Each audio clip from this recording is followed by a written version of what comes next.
Well, this is terrific. Look at the size of this. Yeah.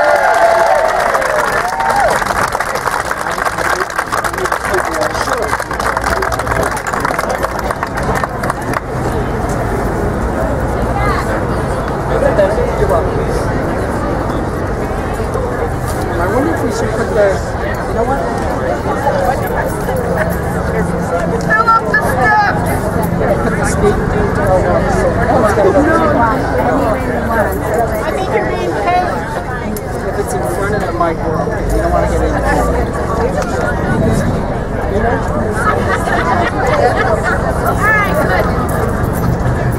Good afternoon, everyone. And welcome to the Nuns on the Ferry.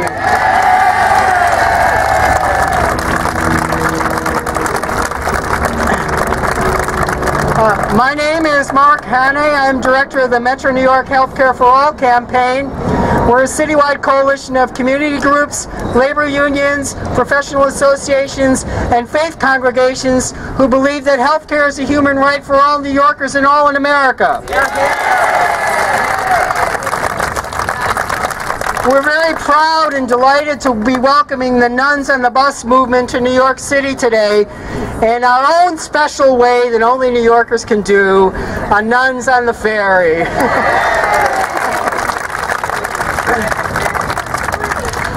The Nuns and the ferry was free, absolutely. Yeah, we didn't have to rent a bus or anything like that. I'm also here representing a statewide campaign called Restore the American Promise that has been sponsoring Nuns on the Bus events across New York State this summer and this fall. We're a campaign that's here. We came together a little over a year ago to fight for our nation's historic social contract and social safety net, to protect our important programs such as Medicare, Medicaid, Social Security, food stamps, unemployment insurance, and all those things that millions of Americans and New Yorkers and Staten Islanders have come to rely on during the Great Recession. We're also here to promote a positive agenda for change in this country, and that is an agenda of restoring tax fairness,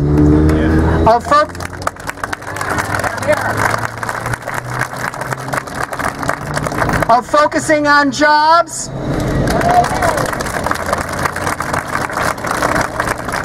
and of promoting a politics of economic recovery and rejecting a politics of economic austerity. That's right. So we're going to hear today from some of the nuns who've been on the bus and on the ferry, and we're going to hear from some local Staten Islanders about how this issue is very important to them and how we need to convey some important messages to Representative Michael Grimm, who represents Staten Island and parts of southern Brooklyn. Our first speaker is going to be Sister Simone Campbell, who's been kind of spearheading the whole Nuns on the Bus project nationally. Many of you may have seen or heard her speak recently at the Democratic National Convention. Sister Simone.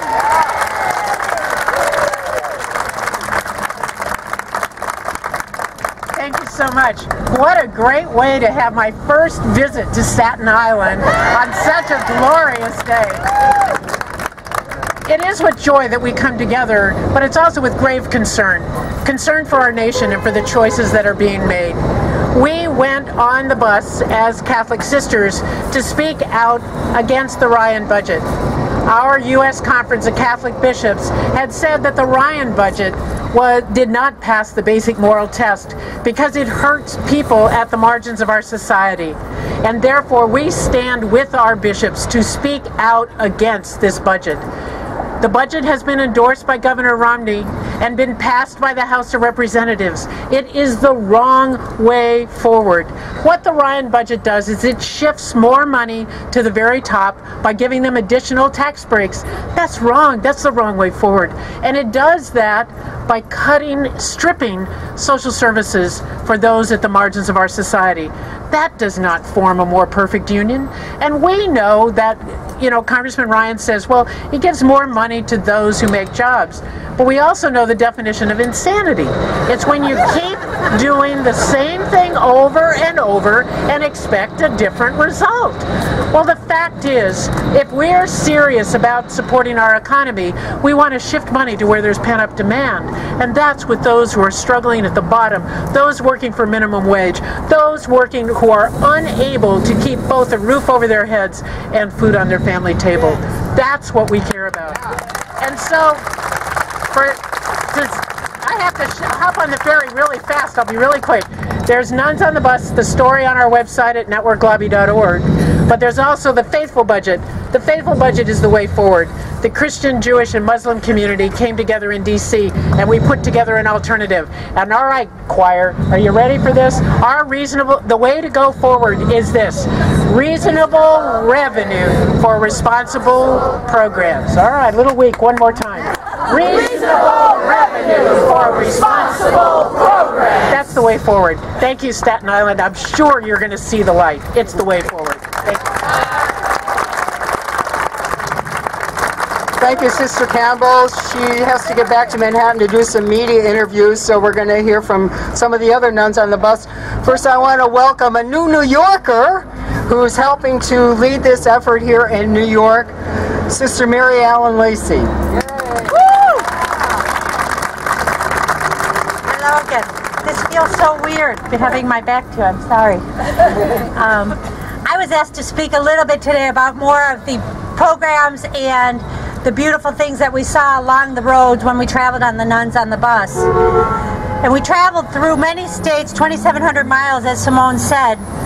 But I think the one story for me that captures the whole spirit of the Nuns on the Bus was a story about a little boy in Philadelphia. It was at the Mercy Ministries, and the Mercy Ministries is a responsible program. It provides computer skills, job skills, daycare for both seniors and children. It is funded by the federal government and it needs money, which the Ryan budget would take away.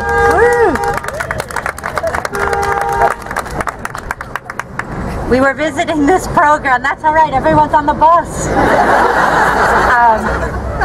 We visited this program in Philadelphia, and they asked the little boy to speak to us. And I like to tell this story because I think the little boy captures the spirit of what we owe to each other and what the Nuns on the Bus was all about.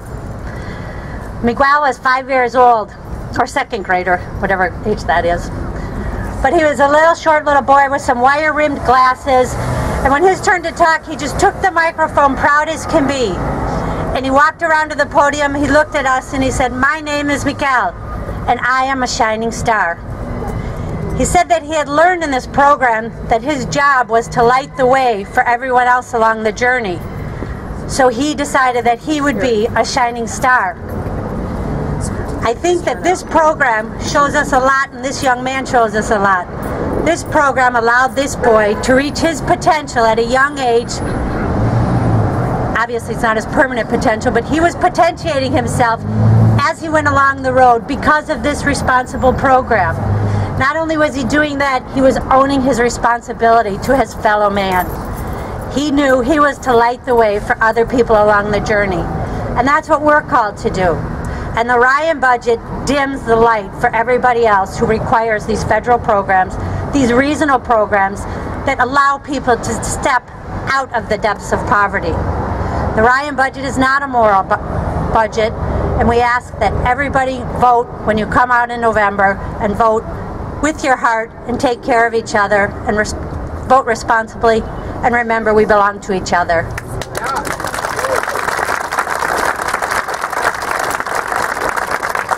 I want to now introduce a more local reasonable program. Sister Janet Kinney here is the director of Providence House, and that provides local services for many, many women here, and she'll tell you more about that. Good afternoon. And it's a true privilege to be here today, and I'm very proud that I'm a sister of St. Joseph of Brentwood, New York, here with my sisters, and here also with all my brothers and sisters. And if I were to characterize the phrase of who my sisters are, I would call them sisters of the neighborhood, women trying to meet the needs of the people where she ministered and lived. That was the work of our foundresses way back in 17th century France. And that's the work that Providence House began back in 1979. That same vision when they opened up a house of hospitality in East Flatbush, Brooklyn, to serve women coming out of prison, women who needed a place to stay to begin their lives again. Now here we are 33 years later in one of the largest and complex cities of our country, where 1 in 5 New Yorkers live below the poverty line, where almost 20,000 children and 26,000 adults live in temporary shelter. These are the New Yorkers that Providence House continues to serve, and they are our brothers and sisters, our nieces, our nephews, our sons and daughters. Our mission has always been about sheltering women and children in hospitable, home-like environments, providing shelters and services in transitional shelters, and also providing permanent housing, where creating communities and transforming lives are our hallmark. But yes, we are challenged. We are challenged, like many of the nonprofits across the city, some of which you'll hear from shortly, to serve the growing numbers in need with dwindling financial resources. We serve homeless families, mostly young families, single parents with limited skills, families like Juanita, who gave birth to her second child while she lived with us. She went back to college, got a job at a major New York City hospital, and now lives independently in her own home, caring for her 2 children. This is what your nonprofits do today. And we also serve women who are incarcerated, and these are one of the most forgotten populations. Aside from that stigma of being imprisoned, these women face that harsh reality of rebuilding their lives, not only financially, but also reuniting with loved ones. And just think about it. Think about those children who very often are split up, because when the woman goes to prison, where do those children go? They enter foster care, or they get split up with family and friends. And over 2/3 of women in prison now have children under the age of 18. So it is a very daunting task that these women face to start anew and become self-sufficient. But yet they do. Even though they face those terrific odds, many who are dealing with histories of mental illness, domestic abuse, they are the survivors in our city. These are the women who are highly motivated to do for themselves and are deserving of a second chance. And I am very proud to say that while in New York State the recidivism rate is hovering around 40%, the recidivism rate of the women that live in Providence House is under 5%. So aren't these the programs that you want to support? But unfortunately, this is the population for whom public funding is just about non-existent, and I worry what will happen if we can no longer serve them. I welcome our government partners to join with us and become part of that success story. Women like Renee, who was here today, who was quoted in the New York Times just last week. Women who, because of Providence House and programs like Providence House, pick themselves up, now give back to our city as skilled nurses, home health aides, office workers, executive assistants. These are the people that want to give back, want to be part of the mainstream. So I ask you, help us support them. Help these women, these children who are our future. Let's not be satisfied with that status quo and life as it is today. Let us inspire one another here. Let us help one another reach our human potential. And wouldn't it be wonderful if it could be said of the people of Staten Island, of this great city, this country, when I was hungry, you gave me food.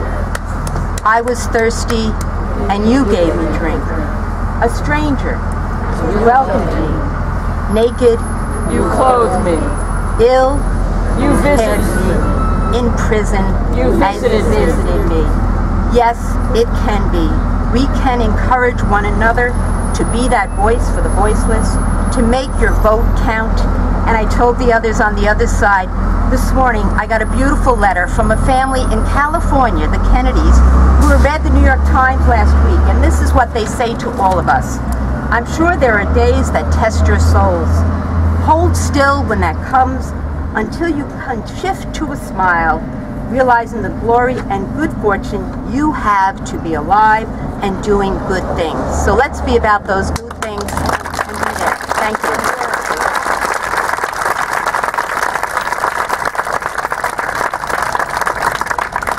We'd now like to welcome Reverend Terry Troya, who is the coordinator of the Staten Island Clergy Leadership. Reverend Troya. We welcome the Nautical Division of the Nuns on the Bus, the Nuns on the Ferry, Long Island. I'm here today as a member of the Staten Island Clergy Leadership, Staten Island's only interfaith social action network for religious leadership across all faith communities. We honor not only the nuns that got on and got off the boat and are going back, but the ones that work right here in our Staten Island community that are sitting here today.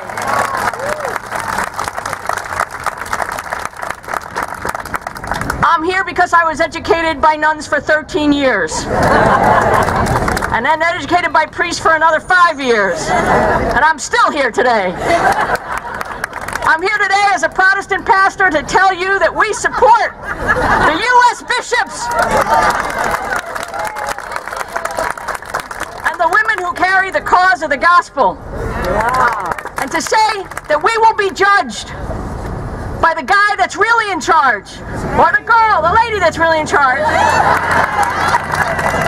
by how we treat the poor. That will determine whether we have a moral budget and whether we do the right thing in Washington. So we encourage our elected officials to pick up a copy of Nuns on the Bus, the pocket version, and read the principles of justice that come directly out of the scriptures, and to make sure that the poor are counted in every decision that is made, because our God is watching and working through us. Thank you.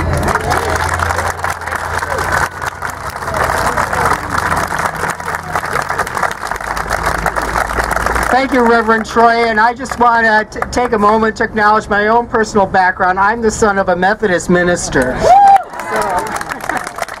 At any rate, I too grew up in the, and he worked in the social justice tradition in the western part of New York State where I was raised. And I'm really glad to be here. I'm here in his memory today. I'm sure he's looking down and smiling. I now want to welcome to the microphone Diane Blanford, who is a member of Community Voices Heard, which is an organization that started out in New York City and is going statewide and works to empower low-income people to speak for themselves to the voices of power. Diane? Yeah. Diane is a resident of the South Shore. Good evening, everybody. My name is Diane, and I live in the southeast section. Okay. Good evening, everyone. My name is Diane Blanford, and I live in the Southeast Project in Staten Island. Yeah, the forgotten borough. Hey, I'm here today to stand in unity with our nuns and to support the faithful budget and protest Ryan's budget proposal and Congressman Grimm's support of it. Just a few facts.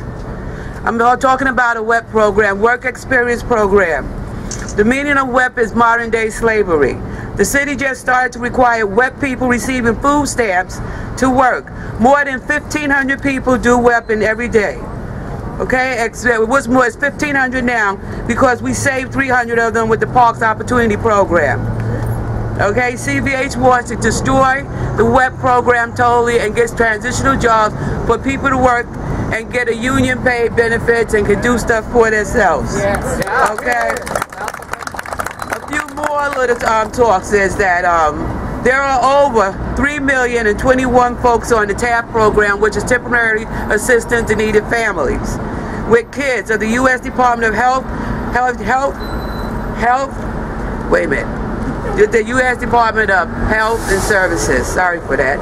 CVH began the transitional job campaign for a budget and policy priority, says Ryan, has cut $463 billion from TAP and SSI. Affordable housing.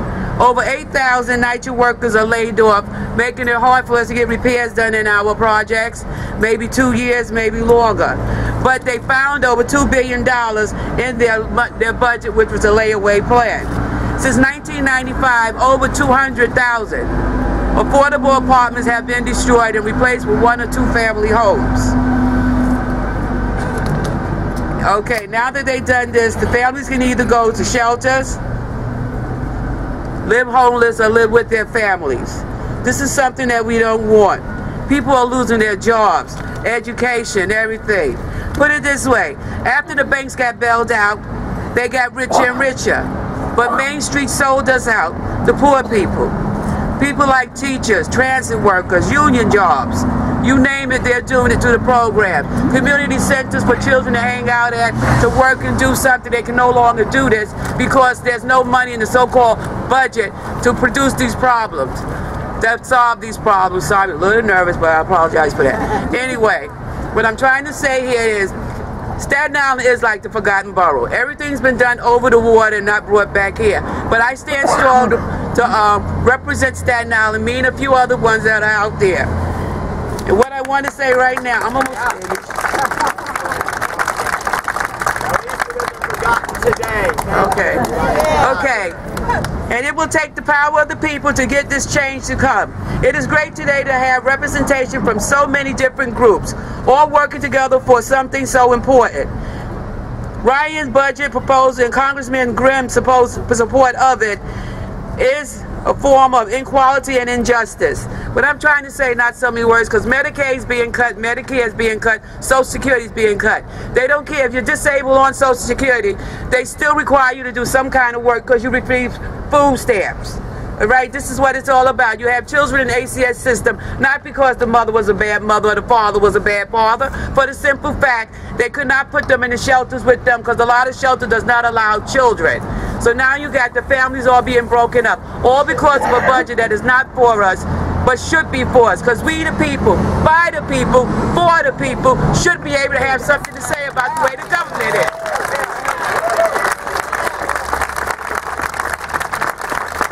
And this comes to my heart because a lot of my relatives are very up there in age. They receive Medicare. Okay, I have a father who's very much up there in age, and he's now in a senior citizen's apartment. But he will be affected also. They're requiring you to work no matter what. But what I can see, a lot of us may go out there and try because we do not pick the privilege of being home on disability. We go out there and volunteer and try to fight for our rights. We as people deserve a quality of life just like the 1%, but the 1% think they got it made, but they don't. And it's going to take us on election day and any other time to network with the people in your community, with the other organization. The only way we're going to be able to overcome them is by people power, because we the people, for the people. Thank you.